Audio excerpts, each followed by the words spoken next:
আমাদের বকুলতলা নেই, তবে বটতলা আছে। আর হ্যাঁ, সেখানে মেলা বসেছে, সাথে বসেছে হাঁটু সমান জল আর কাদা।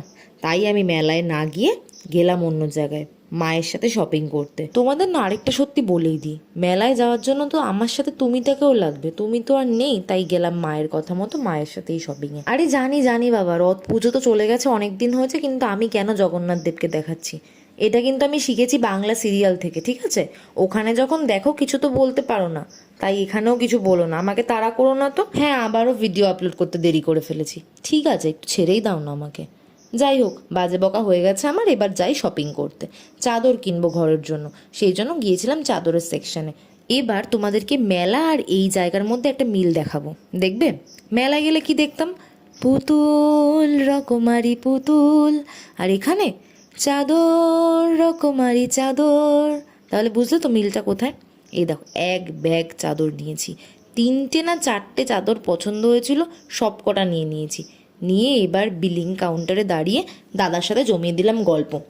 গল্পটার বিষয়বস্তু ছিল যে 10% ডিসকাউন্ট চলছে রথ উপলক্ষে 1 সপ্তাহ ধরে।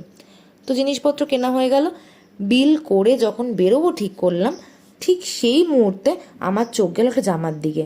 গিয়েই ঝাঁপিয়ে পড়লাম। ফার্স্টে দেখলাম দাম রিজনেবল, তারপর দেখলাম কোয়ালিটি, বাহ বেশ ভালো তো।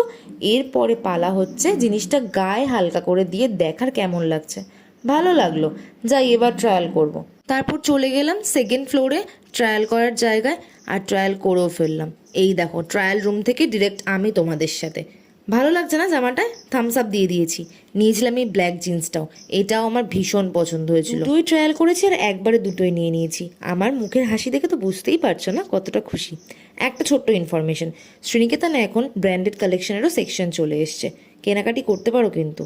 তারপর আবার বিলিং করতে দাঁড়ালাম, বিল করলাম, অ্যান্ড বিল করে বেরোলাম বাইরে। কি করব না, পাপড়ি চাট খাবো। এই দেখো আরেকটা সিমিলারিটি মেলার সাথে এই শপিংয়ে। মেলায় গেলে তো ফুচকা, পাপড়ি চাট, জিলিপি এগুলো মাস্ট, তাই এখানে পাপড়ি চাটটাই না হয় খেলাম। এক প্লেটে নিয়েছিলাম আর দুজনে শেয়ার করে খেয়েছিলাম। ফার্স্টে মা টেস্ট করলো, মায়েরও খুব ভালো লাগলো, তারপর আমি খেলাম, আমার তো দুর্ধর্ষ লাগলো। বহুদিন পরে না এরকম একটা দারুণ পাপড়ি চাট খেয়ে মনটা ভীষণ ভালো হয়ে গেছে। ইচ্ছে রয়েছে নেক্সট ওদিকে গেলে আবার এই পাপড়ি চাটটাই খাবো। তারপর বাসের জন্য ওয়েট করলাম, বাস এলো, বাড়ি গেলাম। কিন্তু যাওয়ার আগে আমি গিয়েছিলাম মেড প্লাসে, কিছু জিনিসপত্র কিনেছিলাম এই বডি মিস্টটা, আর তার সাথে নিয়েছিলাম রুম ফ্রেশনারটাও। এখনই স্মেল চেক করবো, দেখো রুম ফ্রেশনারটার স্মেলটা না একেবারে অসাধারণ ছিল, আমার দারুণ লেগেছিল। আর বডি মিস্টটা ওই মোটামুটি ভালোই, খারাপ না। তো আমি এই সমস্তই করি। তোমরা তাহলে ভিডিওটা লাইক করে দিও, পরে আবার দেখা হবে। ভালো থেকো সবাই, বাই।